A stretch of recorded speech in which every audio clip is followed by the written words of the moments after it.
Well, it took me 10 years, you guys, but my video game is finally finished. Oh, this is amazing. Finally. It's called, drumroll please, Superb BARIO Siblings! You play as two Spanish electricians traveling through the Truffle Empire to rescue Queen Nectarine from the evil clutches of King Trouser. Oh yeah, an evil pants creature. Any similarities to other game franchises are purely coincidental, I swear. And it is going up on Game Jolt right now.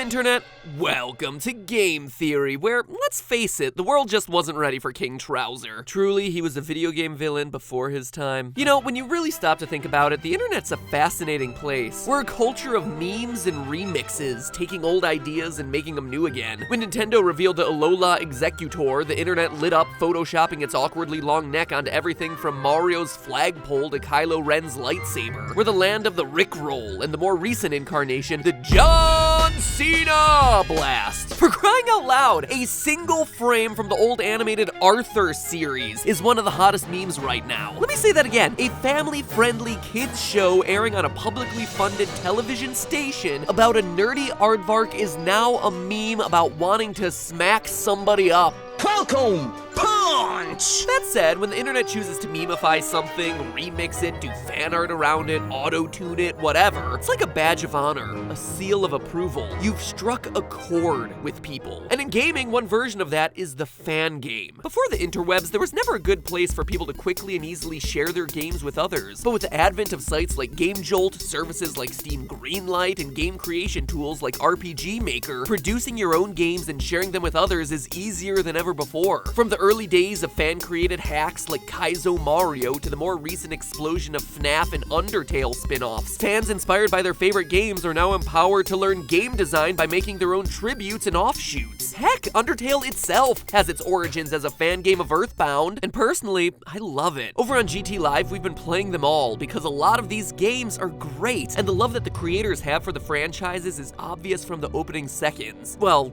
to me, at least, it's obvious. To the original creators of the games, maybe not so much. You see, just recently we've seen some major fan projects released. A fan-made Pokemon game called Pokemon Uranium blew up the internet with well over 1 million downloads in the first 9 days before Nintendo struck it down. To put that in perspective, numbers like that would put it in the top 40 Nintendo 3DS games of all time. And that's in just a week. Luckily, I was one of those first million, and it's another game I'm playing on GTLive.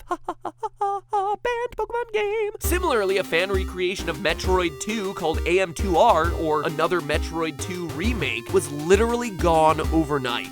Man, Nintendo lawyers have been busy. And it's not like the creators of these games are trying to make money or put these things out carelessly. Pokemon Uranium literally took 9 years in development and cost nothing to download. So then why are these busy ceasing and desisting when all the rest of the FNaF clones and spin-offs like Five Nights at Candy's, Those Nights at Rachel's, The Joy of Creation, or the Undertale-inspired games like Overtale and Mothertale allowed to stay up? Is it just because their creators are cooler? Because they're indie? Or is there something else at work? When is a fan game truly a fan game? When is it safe? After digging through decades worth of court cases, I was shocked to learn that the answer to that very question has changed in some frightening ways recently. Ways that could permanently change the face of gaming and online fan culture. Now that gaming on YouTube has gotten so big, all the cool kids are talking about copyright and fair use. Everybody seems to give out advice about fair use these days, like they're Miss Cleo giving out dating advice in 1998. For 50 cents a minute, of course. But this issue goes way farther back than fan games on YouTube. It goes back all the way to Pong. That's right, there was a copyright case over a game literally made of 2 lines and a dot back in 1976. But that one mostly had to do with the gaming hardware. When it comes to deciding what content you can copyright within the game, that was largely decided by 2 really famous cases: Asteroids versus Meteors and Street Fighter versus Fighter's History. Now, if a game developer claims that someone has copied their game, the court does what's called an extrinsic analysis of each game. And it's literally this: they go through each game and make a list of what parts of the game are the same and which ones are different.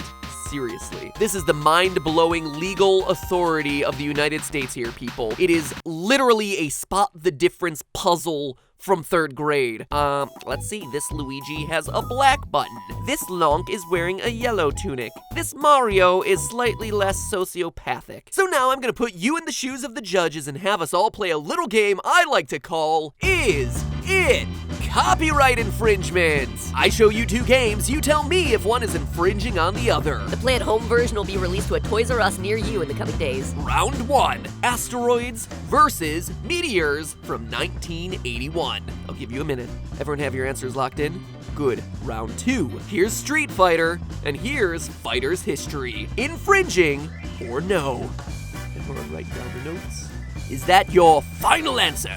Ready for the answers? Well, let's take a look at round 1. When Atari tried to sue Holniker Games, the maker of Meteors, the court made a list of 22 similarities between the games and 9 differences. They did the same thing in a case between Capcom and Data East over Street Fighter and Fighter's History. In both of these cases, you look at these 2 games and they look practically the same. Yes, Meteors is in color or whatever, but the mechanics of breaking up the rocks are all the same. You shoot it, it splits in 2, same point values, same objectives, etc. And in the Street Fighter clone, there are screens that look practically identical, with characters who are practically carbon copies of each other and movesets that are barely distinguishable. So clearly these games must have been able to protect their copyrights, right? Wrong! Both of these cases were thrown out because neither of the clones violated copyright. What? Turns out you can't protect those Street Fighter characters under copyright because they're based on archetype fighters from around the world. Forget the fact that both games star a dark-haired martial artist who has a spinning multi-hit kick. Capcom didn't invent the idea of a martial artist, so Ryu can't be copyrighted. And the movesets for all the characters? Well,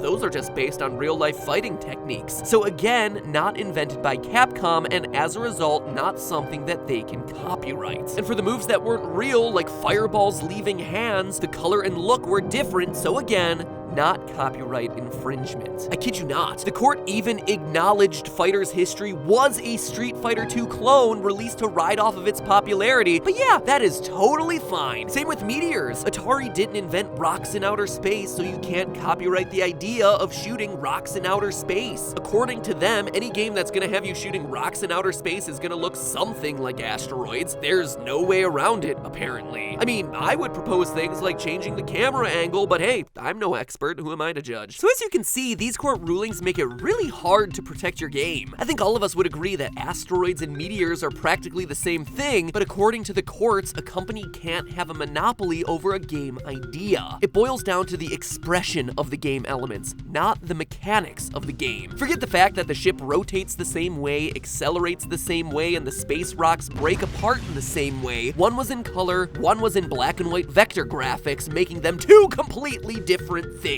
That said, AS2M and Pokemon Uranium would still both be struck down, using visuals, maps, and logos from the original games, not to mention the trademark infringement of the word Pokemon. But also under these criteria, most Undertale fan games could also be busted, as many use character designs and locations from the original game. Toby Fox is just a cool guy letting cool people use his cool characters. So is no fan game safe then? Well, for that we turn to FNaF, which falls into an interesting gray area. You see, unlike Undertale games that keep all the characters and locations, most Freddy fan games take the idea of haunted animatronics hunting you in a building and make it their own by creating new robots in a spin-off story. The mechanics may be the same, but the expression of those mechanics is different. Candy's is set in the aftermath of FNaF, alluding to some closed-down pizzeria and featuring the return of a familiar-looking puppet, similar, but not quite the same. Those Nights at Rachel's does the same thing, and both added new features, like leaning or turning on lights while in camera mode. mode. The joy of creation takes it even further and makes the whole thing free roaming. Based on these court rulings, Freddy striking down these games would be like Mario striking down Sonic for being a platformer. FNaF created a genre of robot restaurant survival. Is it a very specific genre? Yeah, but just like the Asteroids case, if one wanted to make a haunted Chuck E. Cheese style game, you would need a restaurant setting with animal-themed robots. Scott Cawthon wouldn't have a monopoly over that idea. So long as the maps, characters, sound, and story were different, you would be in the clear. But before you think to yourself, yes, I can finally create that FNaF clone where I'm in a haunted Olive Garden and all the animatronics are shaped like buttery breadsticks, first of all, get out of my head. But secondly, you might want to slow that train down there, fella, because it looks like the times might be a-changin', and we as gamers might be the ones to blame. Let me introduce you to Triple Town versus Yeti Town, two of the literally hundreds of mobile tile matching games out there on the market today. These games are seriously a dime a dozen, and they all play exactly the same. So how are you possibly gonna single out one that infringes on the copyrights of another? Well, in 2012, a judge managed to do just that with these two games, which, when you look at them, look a lot less similar than something like Candy Crush versus Candy Sweet, or Candy Blast, or Candy Star, or Crafty Candy. Come on! Are you guys kidding? Mobile games, man. Jeez.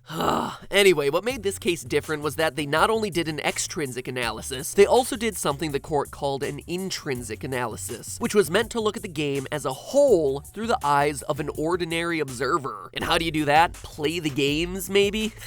Don't be silly, the judge in the case never actually played either game, even though he personally said, quote, "It is difficult to compare two video games by looking at a few screenshots and reading written descriptions of gameplay," end quote. Objection, Your Honor, these things are like 99 cents in the App Store. Oh, just kidding, Triple Town is actually free, but go ahead, pass a ruling that'll affect all of gaming's future without actually playing the game for yourself. That's totally cool, bro. Oh, the legal system is so not ready for the internet age.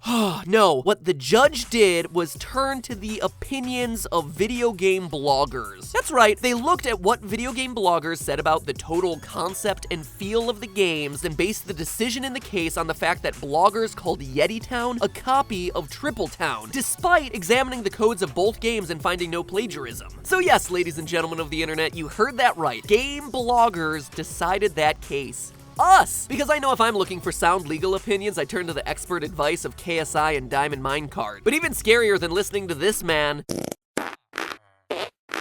for expertise on the law, think about the way that we talk about games. It's a Minecraft clone. It's a COD wannabe. It's Amnesia meets Outlast. Under this court ruling, those sorts of statements could be legally admissible judgments. And most importantly of all, it means for the first time ever in history, whole game genres could be claimed by one creator. Under the old rules, it was just the expression of mechanics that were protected. Superficial things like names and colors and sounds, but now the mechanics themselves are being claimed. In other words, copyright law is getting tighter around these things at a time when gaming culture is looser and more exploratory than it's ever been. I mean, in just last week's episode, I called 7 Days to Die the equivalent of Minecraft because you punch things to gather resources, craft axes, and defend yourself from zombies. Could this be struck down by this? They look nothing alike, and yet based on the mechanical similarities, it could be possible. Under this new regime, could Battlefield take down Call of Duty since both are boots on the ground first-person shooters emphasizing realism? Ghost Guard Jack is down! Well, both were boots on the ground first-person shooters emphasizing realism, but because Battlefield came first, it'd be the one to win. Could Mario have taken down all the 90s era platformers that tried to claim his throne? Well, if you're jumping across platforms and collecting coins where 100 means a new life, you kill enemies by jumping on them and each stage ends with some goal, Sonic the Hedgehog, then yeah, it could really have happened. And so then where does that leave our fan games? Well, Candy's and Rachel's are now solidly out because even though they're not using the same characters, maps, or sounds, we call them FNaF clones. And to the court, that's good enough. Even the additions to the game's mechanics like leaning and camera lights wouldn't help thanks to an old case around Pac-Man. Early on, Pac-Man's dot-eating game supremacy was threatened by a game called Casey Munchkin, a maze chase game featuring ghosts chasing a puck-like character while he eats dots. Despite having fewer dots, dots that moved, dead ends, a moving map, and other small tweaks, the court ruled that the two games were too too similar and gave Pac-Man the win and sole ownership over the maze chase genre of gaming. That leaves Joy of Creation as our last game standing. The only fan game that be legally safe across all of our examples, since it does something different gameplay-wise, offering a free roaming experience. Just make sure that you're changing up those animatronic names. And this brings up one last fun twist that comes out of all of this. As we've seen in the teasers for Sister Location, your character seems to be moving between different locations, from vents to control panels to bunkers. As of last night, us theorists even discovered a hidden map that was released. So if Scott were to have the player running between those places in Sister Location, hiding from the roaming robots, Joy of Creation, the fan game, would be the original, and thus we would have come full circle. The fan game shutting down the original source of inspiration. Isn't the legal system fun? But hey, that's just a theory. A game theory. Thanks for watching. Speaking of FNaF, have you seen me playing FNaF in real life yet? Well, I haven't either, since I was playing Five Nights at Candy's in that clip for copyright reasons. Oh, the old bait and switch. Anyway, you can watch that episode as well as me getting beaten up by an ostrich on my series Game Lab, which, if you haven't checked it out yet, you absolutely should by clicking right here. It's on YouTube Red, which I know makes a lot of you guys upset, but hey, all the episodes are out right now, so you can get yourself a free trial, watch the show, and then just, you know, do what you want with your subscription before that free trial ends. I'm not gonna judge. Oh, you know what? Actually, before you cancel it, decide what you're gonna want to do with that subscription. You can also check out the FNaF-themed episode of Scare PewDiePie that I was in, where I get tackled by an animatronic dog. Real smooth, Matt. And legitimately, no joke, this is the first time ever I meet Felix. It's on camera with a bag over my head in a recreation of a haunted arcade. Seriously, strangest introduction ever. No wonder he never returns my calls. Plus, it's worth mentioning Game Lab was just nominated for 2 Streamy Awards, naming it one of the best nonfiction shows on the entire internet for the past year, which is pretty awesome. We're up against things like the Discovery Channel and National Geographic, which is a huge honor. It's also kind of funny considering that the whole thing was inspired by Mythbusters way back during episode 23 of this show. If this show had any budget, I'd demonstrate the difference by hopping in a plane with an expert pilot, probably including some comedic routine where I was made sick by the G-forces created.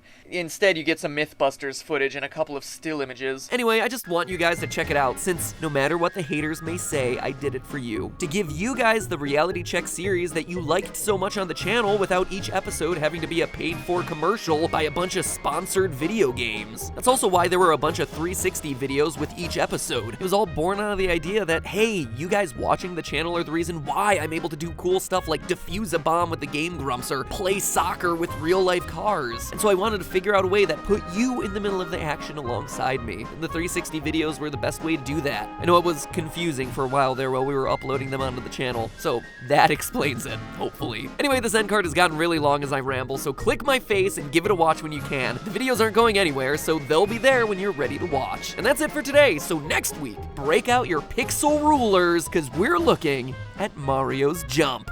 I'll see you then.